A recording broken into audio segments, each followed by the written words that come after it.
নমস্কার বন্ধুরা, রাজু রিঙ্কু সিম্পল রান্নায় তোমাদের সকলের স্বাগত। আজকে করব চিকেন কারি। কিভাবে করি চলো তোমাদের সঙ্গে শেয়ার করি। প্রথমে আমি প্রায় 1 কেজি মাংস নিয়ে নিয়েছি, সাথে 2টো আলু আমি বড় বড় করে কেটে নিয়েছি। তারপরে সবথেকে ইম্পর্ট্যান্ট, আজকে চিকেন কারি করার জন্য আমি নিয়েছি ধনেপাতা। আজকে ধনেপাতা দিয়ে চিকেন কারি করব। ধনেপাতা ভালো মতন ধুয়ে নিছি, কেন কি ওতে মাটি পোকামাকড় ছিল, ভালো মতো জলে ধুয়ে নিছি। ধনেপাতা কাটে নিয়ে নিছি রসুন, পেঁয়াজ, আদা, কাঁচা লঙ্কা।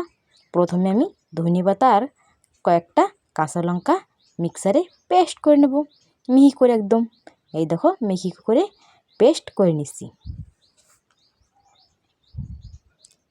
তারপরে ওই মিক্সারের বাটিতে নিয়ে নেব রসুন, পেঁয়াজ, আদা, নিয়ে ওর একটা মিহি পেস্ট করে নেব।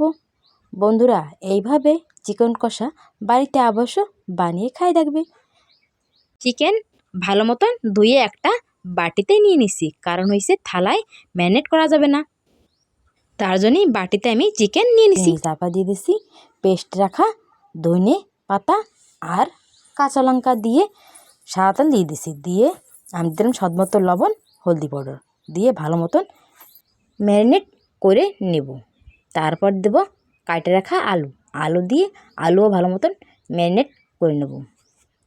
এই যে ম্যারিনেট করা হয়ে গেছে, এখন আধা ঘন্টা রেস্টে রেখে দেব।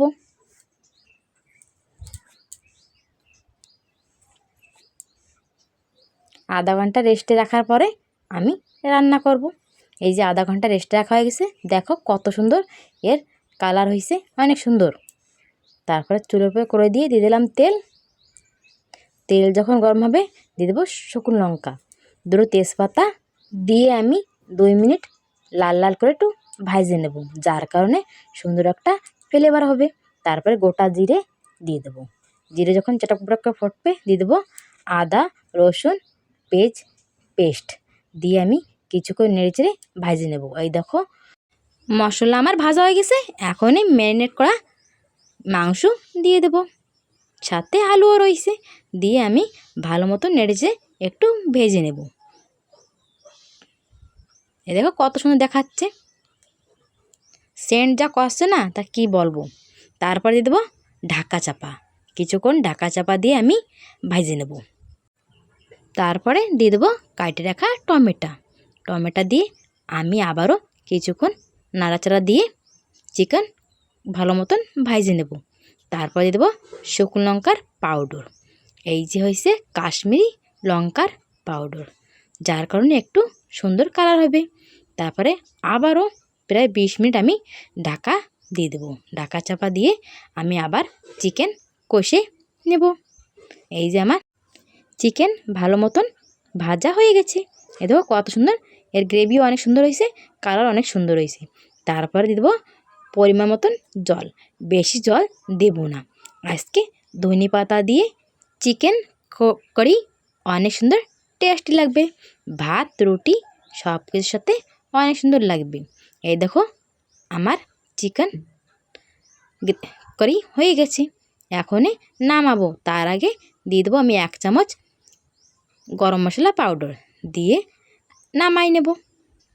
বন্ধুরা, এইভাবে চিকেন কারি রান্না করলে খুবই টেস্টি লাগে। ভিডিও যদি ভালো লাগে অবশ্য বাড়িতে একবার বানিয়ে খাই দেখবে। আমি জানি তোমরা চিকেন রান্না করতে পারো, লেকিন আমি যেভাবে করছি এইভাবে একবার বাড়িতে অবশ্য রান্না করে খাইয়ে দেখো, আর কমেন্ট করে জানাইও যে কেমন হয়েছিল। ভিডিও যদি ভালো লাগে সবার সাথে শেয়ার করো। আগামী দেখা হবে নতুন একটা রেসিপির সঙ্গে। সাবস্ক্রাইব করে পাশে থেকো, লাইক করে সাথে থেকো। যেই নতুন বন্ধুরা আমার চ্যানেলটাকে সাবস্ক্রাইব না করছে অবশ্য সাবস্ক্রাইব করো।